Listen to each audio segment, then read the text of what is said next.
morning, everybody. We're going to start here in 2 minutes.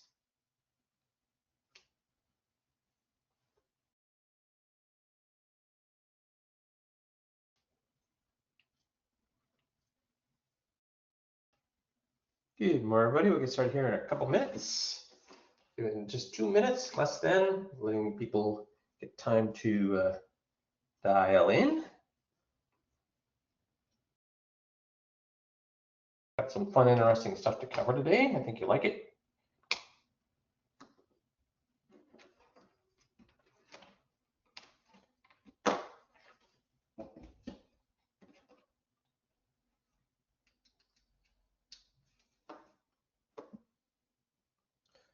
Good morning, everybody. We'll get started here in a little over a minute, giving time for everybody to dial in.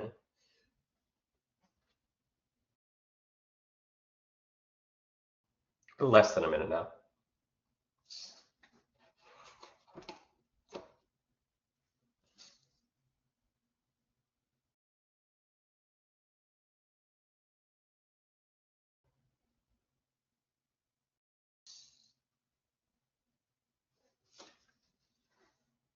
Good morning, everybody. We'll get started here in a little less than a minute, like 30 seconds.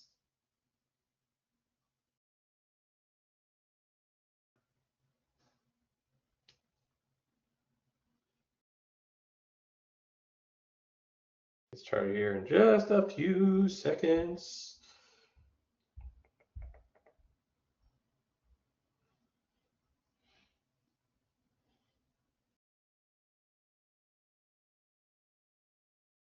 Okay, we'll get started.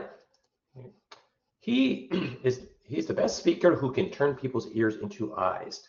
So what does that mean? We've talked about it many times before. Speaking in stories, speaking in pictures is what will make you an unbelievable communicator, because human beings for centuries, for millennia, passed information down by stories. They couldn't write, didn't have utensils, they didn't even have written language a lot of times, but they told stories, stories, stories. So our brains are hardwired to learn in stories. So the greatest thing by far is to be a master of the metaphor. It is the one thing that cannot be learned from others, and also a sign of genius, since a good metaphor implies an intuitive perception of similarity in the dissimilar. Do we use metaphors in the 21-point checklist, in the 5Q system? You notice I use them all over the place. When we talk about money managers, I talk about gas stations, right? When we talk about risk versus reward, we talk about cable TV in an apartment. So we constantly use metaphors for people to taking something dissimilar, cable TV, and making it into risk reward, a gas station, and turning into a money manager and management fees conversation. So the reason we do that is, again, because people's brains are hardwired for learning by stories, and we take the similar, which is something they're very, very familiar with, and connect it to something that's dissimilar, something they're not familiar with. Similar, people are familiar with gas stations, they use them all the time. They're not very familiar with how to evaluate money management fees. They're very, very familiar with cable TV and how much that costs.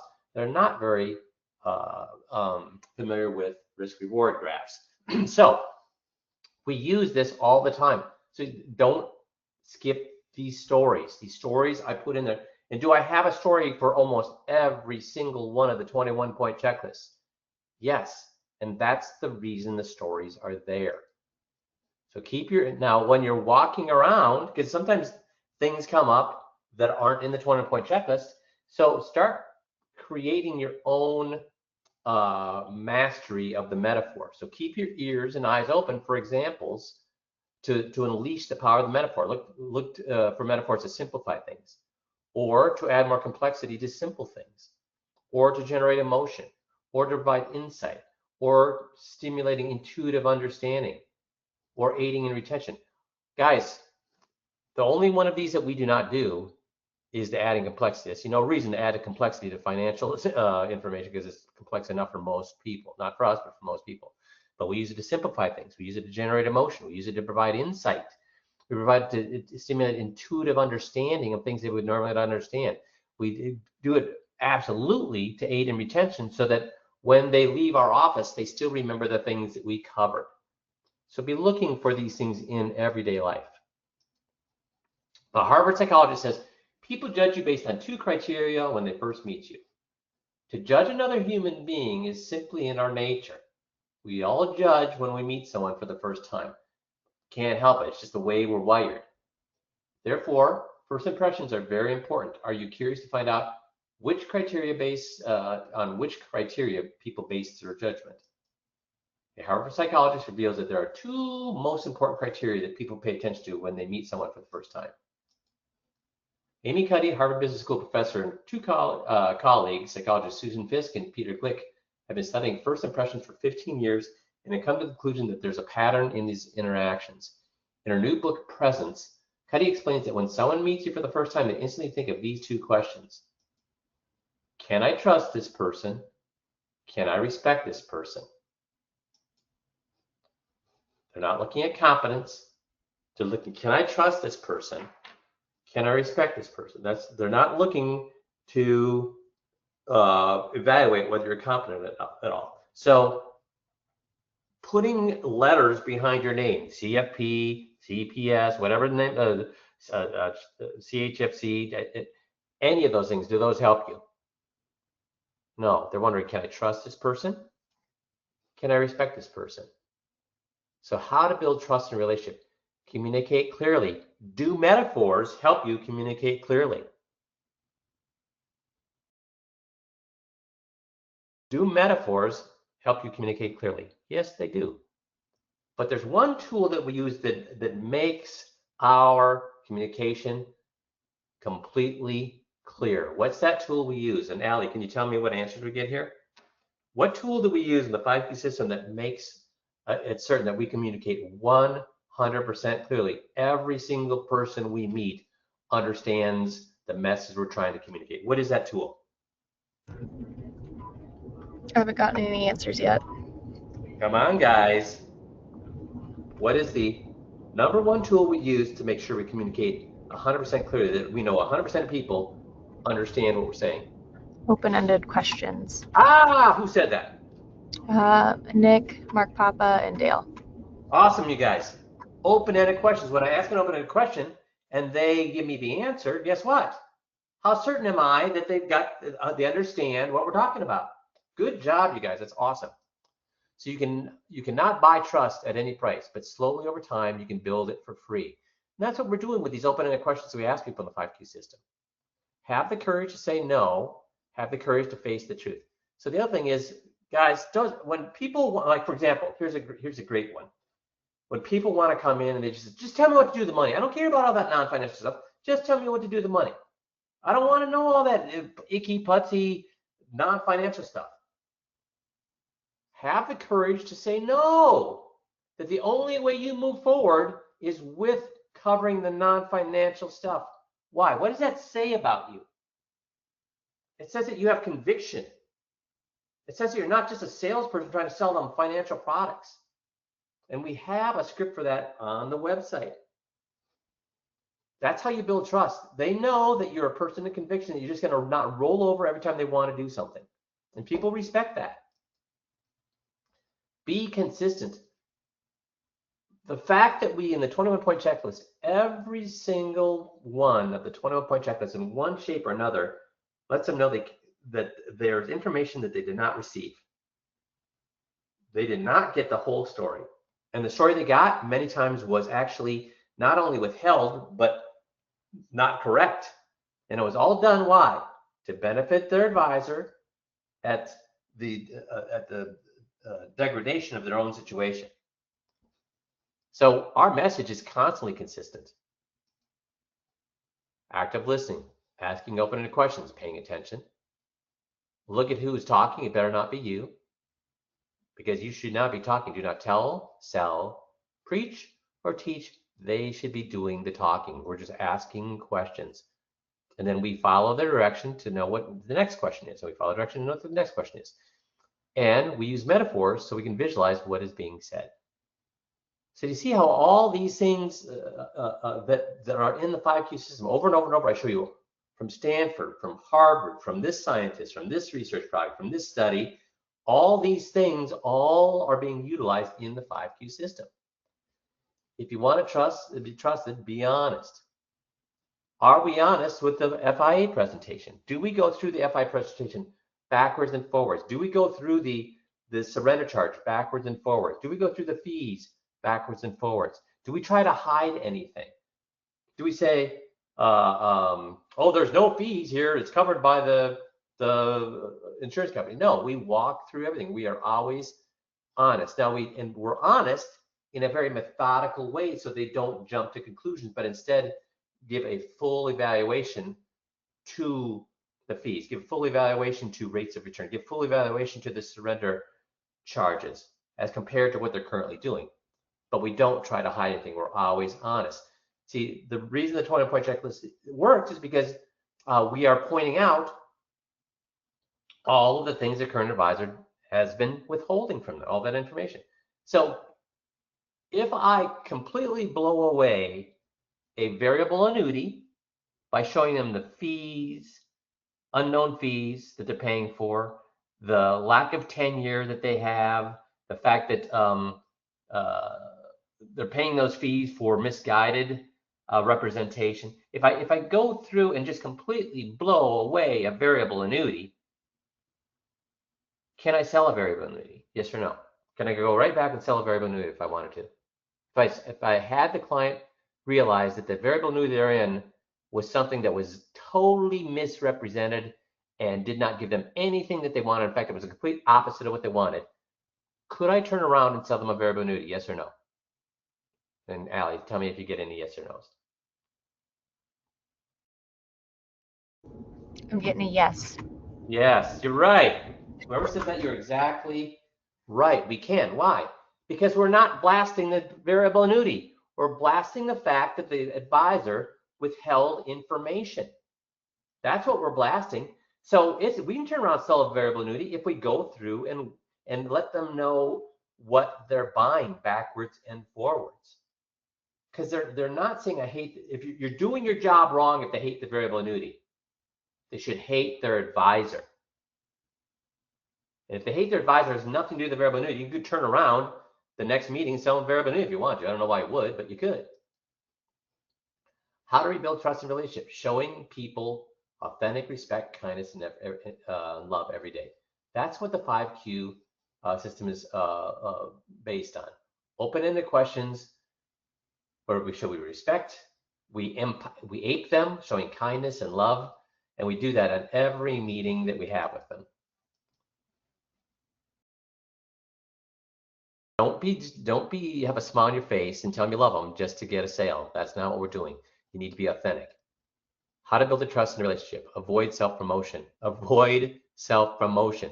Remember when I said that I would do when I was doing my seminars and when I coach guys that have done very well with seminars, how much time at the beginning of the workshop that I spent talking about how their experience level, their qualifications, their education level, their certifications. 30 seconds. That's it. That's it. My name is Mike Kaslick. I'm a financial advisor here in Rochester. I've been in business now for 15 years, helping people in the community achieve their financial goals. But you didn't come here to hear about me. You came to find out information that's going to help you. If you want to know more about me, you can look me up online, or you can look me up in the yellow pages back then, the yellow pages, and give me a call, and I'll be happy to walk you through more about me. But today is about you. That's how I did it. I did not self-promote at all. Now, I did end up self-promoting. How did I self-promote? Because for the next hour and a half, which was what my seminars lasted, an hour and a half, believe it or not, for the next hour and a half, I self-promoted by giving them information nobody had ever given them before. But I never mentioned myself. I let them draw their own conclusions about my qualification, their own conclusions about my expertise, their own conclusions about the reason I was there, my motivation. I never self-promoted. In my office, did I have my CFP certification? Did I have my licenses made on really nice parchment? Did I have my honorable discharge from the Navy? Did I have, see, I turned my Series 7 into, you can get, if you go online, you can turn your Series 7 into a beautiful lambskin. You can turn your Series 7 into a beautiful certificate showing that you have your Series 7. You can turn your 63 into a beautiful certificate. You can turn your whatever you want into a beautiful certificate. Now, I did have those, and I had those behind me, so when they were looking at me, all of those things were there. But I never self-promoted. They were all there. But in the lobby, did I have any of those things? No. The only thing I had in my lobby was big, huge posters, poster frames filled with a collage of happy, smiling clients at my client appreciations. 4 of them. So probably 250 pictures in there. But I never self-promote. I let them discover for themselves. Don't sacrifice your values for the sake of gaining the approval of others. Again, I go back to just that people wanting to move forward without talking about the non-venture. Just tell me what to do with the money. I don't move forward that way. If you're looking for a salesperson, I'm not that salesperson. Here, let's go to online right now. We'll look for a great salesperson for you. But if I just sell you a product and ignore all the other things that can tank that, am I being a salesperson or am I being an advisor? And what are you looking for, salesperson or advisor? Oh, I want an advisor. Okay, if I'm an advisor, then I have to look at just what to do with your money or all the things that could actually harm you or take that money away from you. Well, I see what you're saying. Oh, okay. I don't want to move forward though. Do you want an advisor? That's what I am. Or do you want a salesperson? No, I want an advisor. So I make them tell me, but I'm not moving forward. I'm not bending to them. How to build trust in a relationship. Mistakes are always forgivable if you have one. Have the courage to admit one. Guys, when I found there was a mistake, and hey, we all make mistakes. When I found there was a mistake, what did I immediately do? Hope the client didn't see it, sweep it under the rug. You can talk to Missy about this. The first thing that I did when there was a mistake is call that client and to let them know there was a mistake in what I was doing to fix it. See, everybody makes mistakes. What people judge you on is what you do once that mistake is made. It's that what you do after the mistake that shows them who you are, not the fact that you made a mistake. Now, you can't be making mistakes all the time, but everybody does make mistakes. Don't try to hide them. Don't try to run away from them. Don't try to hope that they don't see them and then just sweat it out with every single phone call that comes in thinking, oh my God, they finally found out the mistake. No, and I've made some doozies. I've made some doozy mistakes. But when I called the client immediately and said, I found this mistake, here's what we're doing to correct that, they were still upset, but they did not lose trust in me. See, that's the thing. They're gonna be upset. But the fact that you brought the mistake to them immediately with a solution showed them that they can trust you still, even though that mistake was made.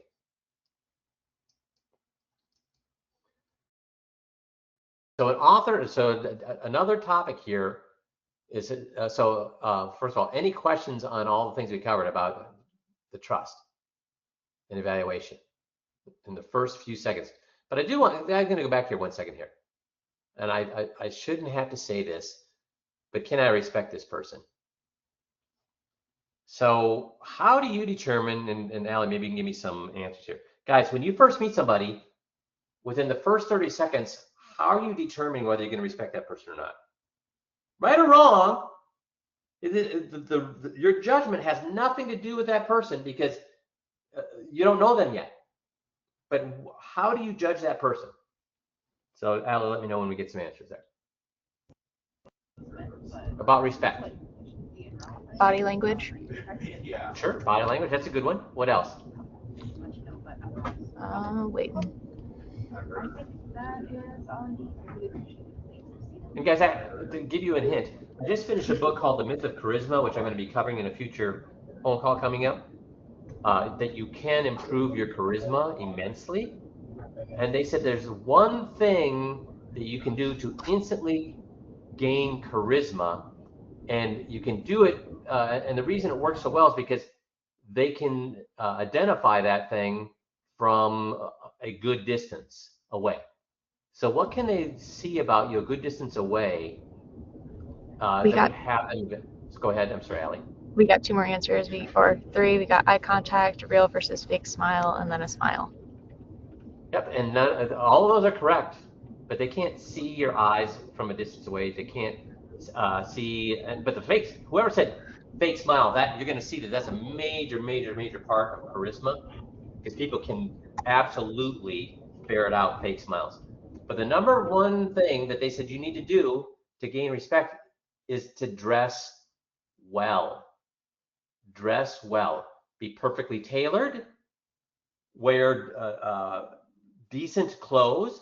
Have a good shined or whatever pair of shoes, because they can see that from a distance away. The first thing they notice about you is how you are dressed. How you're dressed. When they see you in a golf, guys, anytime I see a guy in khakis and a golf shirt, guess what the first thing I think is? When I see a guy in a quarter zip or a golf shirt and khakis, what's the first thing I think? And I've talked to my friends, they think this too. I've talked to my kids, they think this too. Who wears quarter zips and golf shirts, especially in business? And now give me some, see what's the good answers. We have slacker. Not a slacker. Well, maybe some of them are. First thing I think is somebody who's a financial advisor. If they're in a quarter zip or they're in a golf shirt and khakis at business, I think they're a financial advisor. That's what I think. My friends think that. My kids think that. My adult children think that. So should you ever be meeting your client, do I want to be viewed as a financial advisor? And they're viewing a financial advisor not as a good thing, but as a guy that's after your money. A guy who's going to, they're not viewing that financial advisor in a quarter zip or a golf shirt as a good thing. Never, ever, ever, ever, ever, ever, ever meet your clients in a golf shirt and a quarter zip unless you're where? On a golf course. You should not be wearing that in the office. You need to be wearing a button-down shirt and a decent pair of pants. That says you're a business person, a serious person, not somebody who's somebody's a slacker, but you don't want to be identified as a financial advisor. Get it? Go to a, there are experts out there who will dress you. And remember, I had a uniform when I was in business. What was my uniform?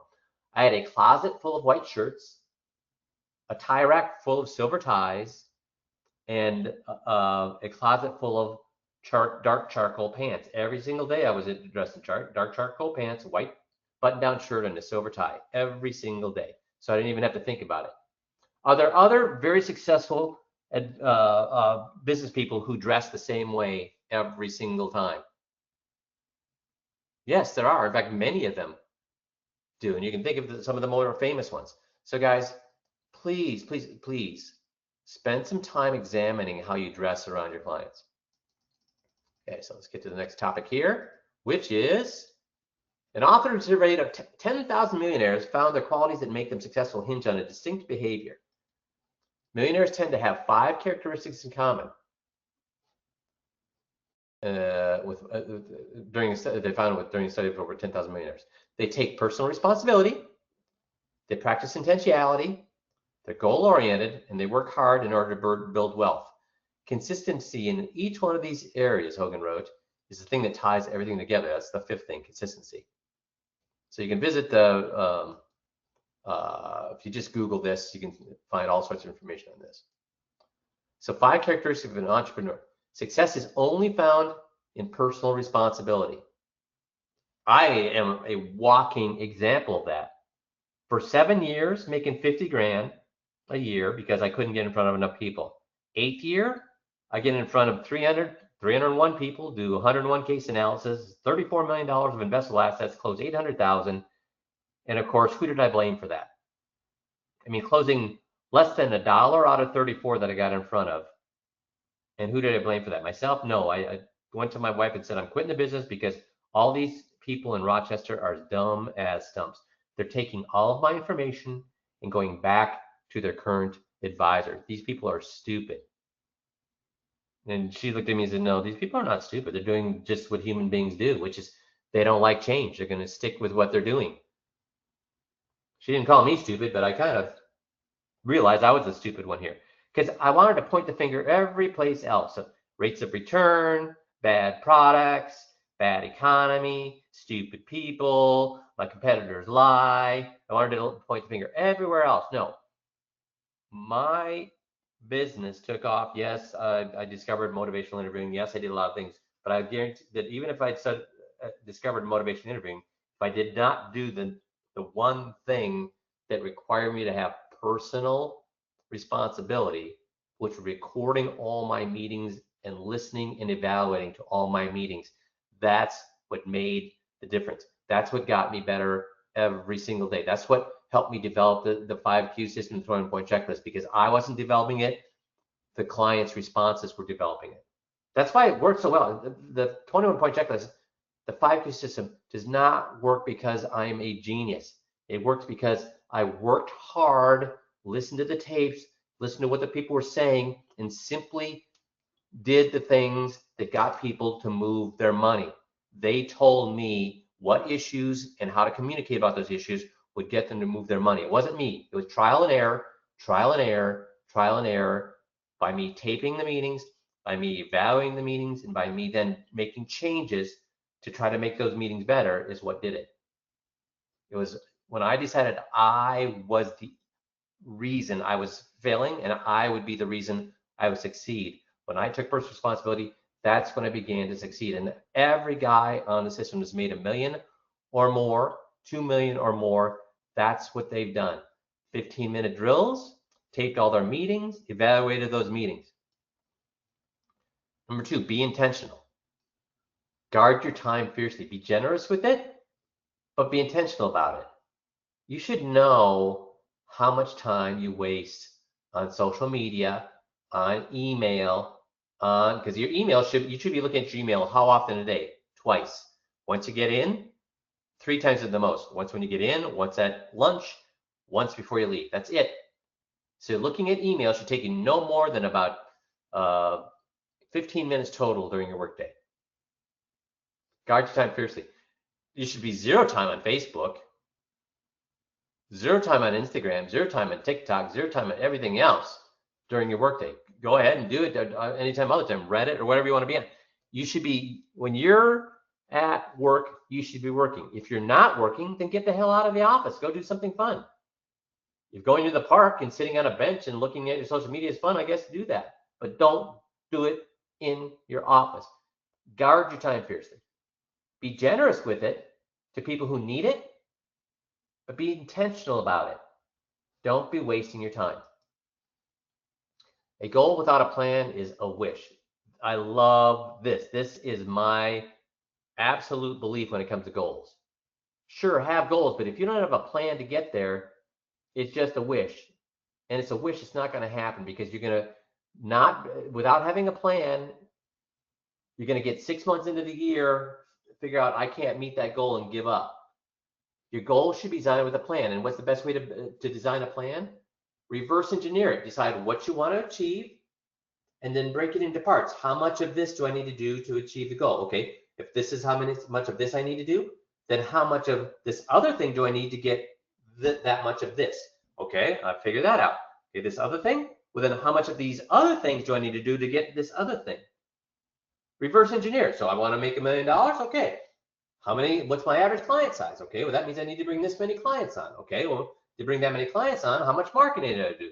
Well, I need to know when I market, how many of those people from that marketing campaign go into my sales funnel. Well, I guess that's not going to work because I need to figure out, well, how many people when they're in my sales funnel do I close? What percentage of people? That tells me how many people I need. Okay, now I know I need this many people in my sales funnel. Okay, now I can go back to how many people do I get in per marketing? Okay, then I know how much marketing. See, guys, you just reverse engineer it. You should have all that information. If you don't, you need to start collecting it. A goal without a plan is just a wish. Stay positive, work hard, make it happen. I used to be, well, I still fight with negativity, but in my business, I used to be very negative. As an example, I just gave you. When I got closed $1 out of every 34 that walked into my office, I was negative. I said, all these stupid people.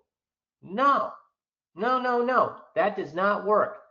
So now when I was making $1 million a year and I lost a case, did I get negative? No, I got positive. How did it get positive when I lost a case when I was making $1 million a year? Because I went back and said, why did I lose that case? I evaluated that case. I went back and said, okay, let's look at the first meeting. How'd that go? Second meeting, how'd that go? Third meeting, how'd that go? Listen to the tape, listen to the tape, listen to the tape. Where did I lose this? Inevitably, I found it was because I took a shortcut from the system. I got so big for my pants, big for my britches, that I decided I could take shortcuts and it would fail. But I didn't look at it as a negative. I said, okay, this is a failure. Let's turn it into a positive, so meaning that I'm going to take that failure and turn it and make myself better. Find out what went wrong and fix it. Make myself better. And that took extra work. Work hard. I had to listen to a tape, find time on a day to listen to tapes to find out what made that happen. Building wealth takes consistency. So did I do the 15-minute drills when I felt like it, when I had time? And remember, until I retired a year and a few months ago, even though I had not been in private practice for 20 plus years, I was still doing the 15-minute drill every single day. Why? Nobody in the world is better at the 15-minute drill than me. Why was I still doing it? So that nobody in the world would be better than me at the 15-minute drill. That's why. Because if you do the 15-minute drill every single day, those skills are so good, you don't do them till you do them well. You do them till you can't do them wrong. All this stuff takes consistency. Have it in your calendar. Do it every day. Quit making excuses. Have personal responsibility. Quit making excuses why you can't do the 15-minute drill. Quit making excuses why you can't learn the scripts. Quit making excuses about why you lost that deal or why your marketing is not working. Have personal responsibility. Don't guard your time fiercely. Instead of wasting the time on those things, find a better thing to do. Remember, Allie was nice enough to turn the 21-point checklist scripts into a Quizlet for you guys. That should be on your phone. If you don't know what to do right now in this 15-minute block of time, pull it up, work on those scripts. Figure it out, have a plan for what you can do in the next 12 months. Don't be negative. If something bad happens, figure out why it happened and fix it. And be consistent over and over and over. Do these things over, and I know it's boring, but that boring is what makes you successful. Find out what works, repeat it, repeat it, repeat it. I still remember it was before I started coaching, it was the first year I made $1 million. And the next year I wanted to change everything. It's like, oh, that worked, but what if I did something totally different that worked better?